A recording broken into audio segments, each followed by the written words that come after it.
Assalamualaikum Sobat Inspira, apa kabar? Semoga baik ya. Bersama saya Ajeng Kurnia Putri, dalam beberapa menit ke depan akan mengulas informasi terupdate dalam program News Minute.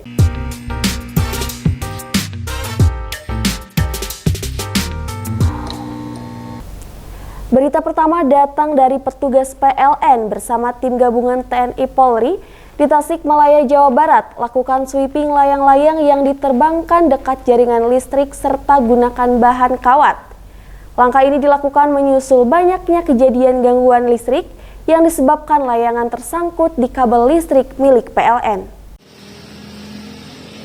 Inilah aksi menegangkan petugas PLN UPT Cirebon yang tengah mengevakuasi sebuah layang-layang tersangkut di kabel sutet di wilayah kota Tasikmalaya beberapa waktu lalu.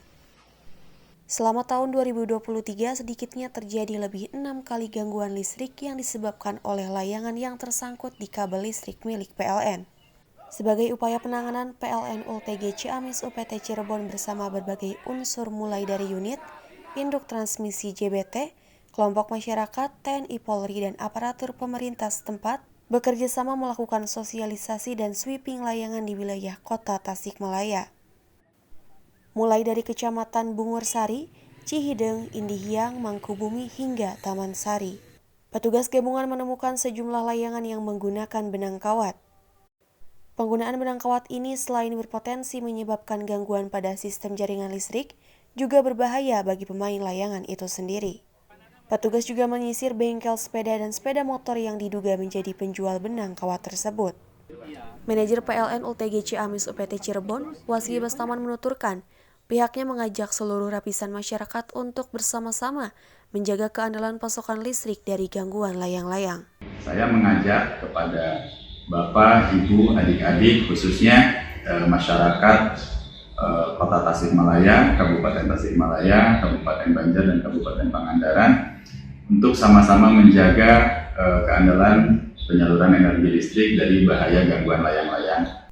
Waski berharap masyarakat terutama anak-anak bisa bijak dalam bermain layangan. Peran orang tua juga penting untuk turut mengedukasi anaknya demi keamanan bersama, seperti tidak bermain layangan dekat jaringan listrik dan tidak menggunakan bahan yang bersifat konduktif. Dari Kabupaten Tasikmalaya, Jawa Barat, Tim Liputan Inspira TV melaporkan. Untuk memastikan kesiapan sekaligus menangkal segala potensi ancaman kericuhan selama pemilu, ribuan personil gabungan Polri dan TNI menggelar simulasi pengamanan pemilu 2024 di kota Cimahi, Jawa Barat.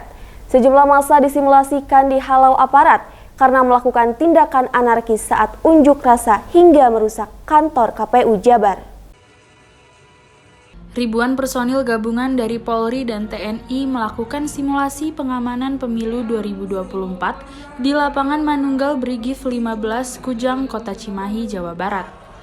Dalam skenario simulasi ini terlihat ratusan massa yang diperagakan anggota Polri dan TNI bergerak untuk menuju kantor Komisi Pemilihan Umum KPU Jabar karena tidak puas dengan penghitungan hasil suara pada pemilu 2024. Aparat kepolisian pengendali massa yang sudah melakukan penjagaan pun langsung memblokade massa, termasuk menyiagakan kendaraan taktis seperti water cannon. Namun massa akhirnya bertindak anarkis dengan merusak sejumlah fasilitas termasuk kantor KPU. Aparat gabungan pun tidak tinggal diam dan mampu menangkap sejumlah pengacau. Latihan atau simulasi ini memang digelar untuk memastikan kesiapan sekaligus menangkal segala potensi ancaman yang mungkin terjadi pada pelaksanaan pemilihan legislatif atau Pileg dan Pilpres 2024. Simulasi diikuti oleh aparat TNI dari jajaran Kodam 3 Siliwangi dan Polda Jabar. Dalam hal ini, aparat sudah memetakan sejumlah titik yang dianggap rawan konflik pada pemilu 2024 di wilayah Jawa Barat. Sangat siap menghadapi pemilu dan tentunya kita berharap pemilu berjalan damai, lancar, dan aman. Ya tentunya Polri dan TNI sudah menyiapkan semua kemungkinan dan semua menjadi perhatian bahwa keamanan pemilu menjadi yang utama.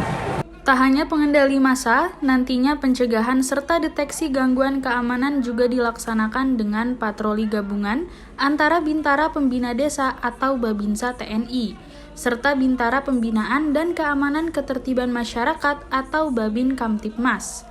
Ini dilakukan demi menjaga kondusivitas selama pemilu 2024. Dari Kota Bandung, Bobi Roska melaporkan. Bupati Bandung Dadang Supriyatna didampingi Kapolresta Bandung Kombes Pol Kusworo Wibowo dan Dandim 0624 Kabupaten Bandung Letkol Infantri Hamjah Budi Susanto meninjau tempat pemungutan suara pemilihan kepala desa di beberapa kecamatan di Kabupaten Bandung. Sejak pukul 8 pagi, rombongan Forkopimda Kabupaten Bandung melakukan tinjauan ke sejumlah daerah yang melaksanakan pemungutan suara pada pemilihan kepala desa serentak di Kabupaten Bandung.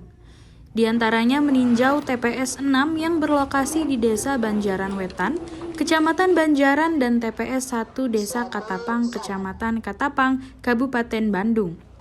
Untuk di Kabupaten Bandung ada sebanyak 22 desa dari 17 kecamatan yang melakukan pemilihan kepala desa serentak tahun 2023 ini. Pelaksanaan Pilkades serentak ini pun mendapat pengamanan dari pihak personil gabungan TNI, Polri, serta Satpol PP dan Linmas. Menurut Bupati Bandung Dadang Supriyatna, antusias dari warga masyarakat untuk mencoblos pemimpin di desa mereka cukup tinggi.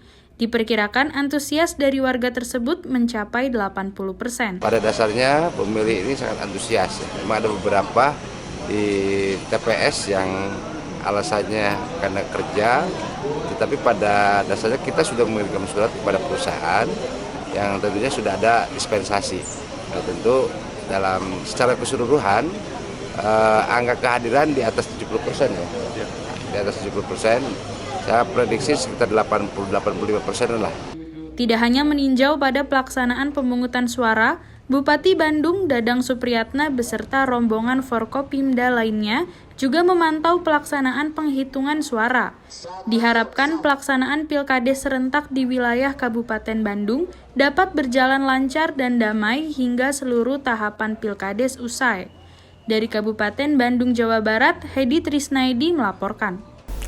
Guna meningkatkan daya beli dan menjaga harga kebutuhan pokok tetap stabil, terutama jelang peringatan Hari Besar Natal dan Tahun Baru atau Nataru, Dinas Perdagangan dan Perindustrian atau Disdagin Kota Bandung akan menyelenggarakan kembali pasar murah di 30 kecamatan pada November mendatang.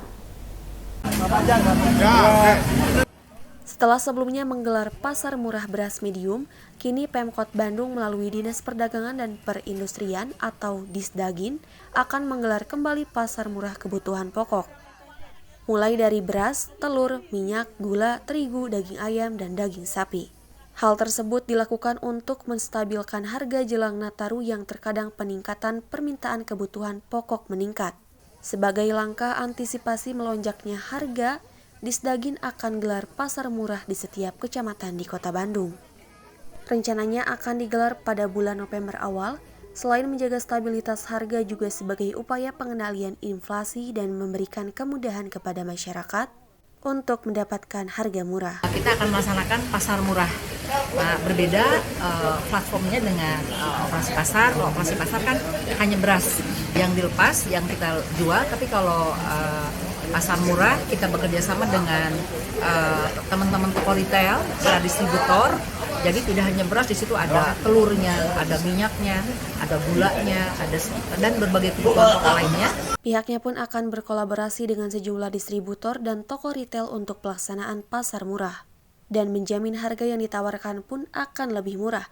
Mengingat kondisi saat ini, harga beras di pasaran telah mencapai Rp15.000 per kilogramnya. Dari Kota Bandung, tim Inspira TV melaporkan.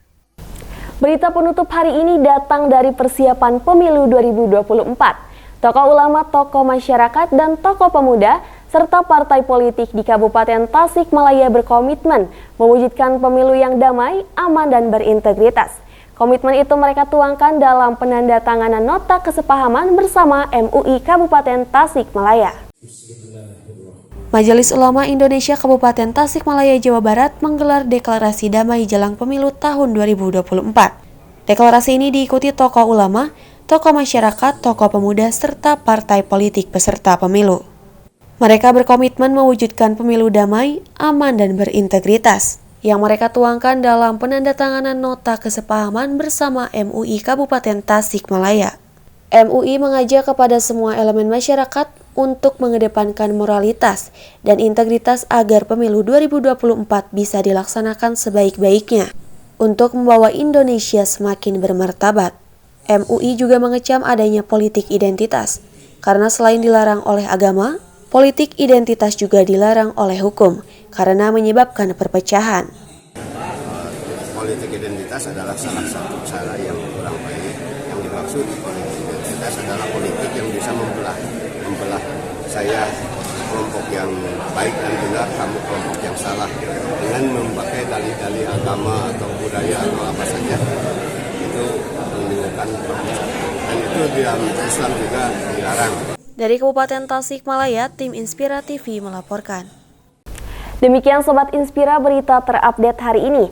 Saksikan program terupdate lainnya bersama saya Ajeng Kurnia Putri hanya di Inspira TV. Wassalamualaikum warahmatullahi wabarakatuh. Sampai jumpa.